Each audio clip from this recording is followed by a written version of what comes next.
अस्सलाम वालेकुम नाजरीन, हाईटेक न्यूज के खबरनामे में आपका खैर मकदम है। मैं हूं नेहा खान। नजर डालते हैं आज की अहम खबरों पर।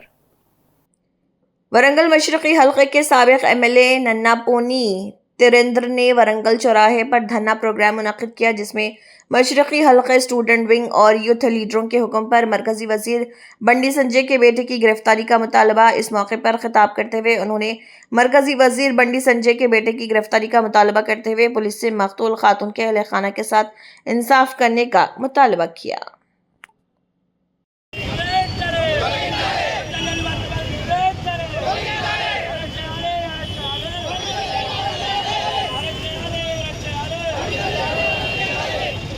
వరంగల్ తూర్పు మాజీ ఎమ్మెల్యే నన్నపనేని నరేందర్ గారి ఆదేశాల మేరకు ఇవాళ బండి సంజయ్ యొక్క కుమారుడు భగీరథ్ చేసిన అరాచకాన్ని ఎండగట్టడంలో భాగంగా ఇవాళ వరంగల్ చౌరస్తాలో మేము ధర్నా కార్యక్రమం చేపట్టడం జరిగింది।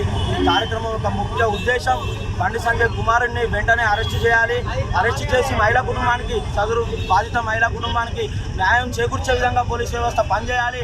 రేవంత్ రెడ్డి మరియు బండి సంజయ్ యొక్క రహస్య మిత్రత్వాన్ని బయటకు వచ్చే విధంగా చర్యలు మేము చేపడతామని చెప్పి, భగీరథను వెంటనే పోలీసులకు అప్పచెప్పాలని చెప్పి మేము బండి సంజయ్ గారిని హెచ్చరిస్తున్నాము। లేకపోతే ఇది తారస్థాయికి చేర్చి మీ యొక్క రాజకీయ ప్రస్థానమే లేకుండా పోతుందని చెప్పి మేము వరంగల్ తూర్పు యువత తరపున హెచ్చరిస్తున్నాము।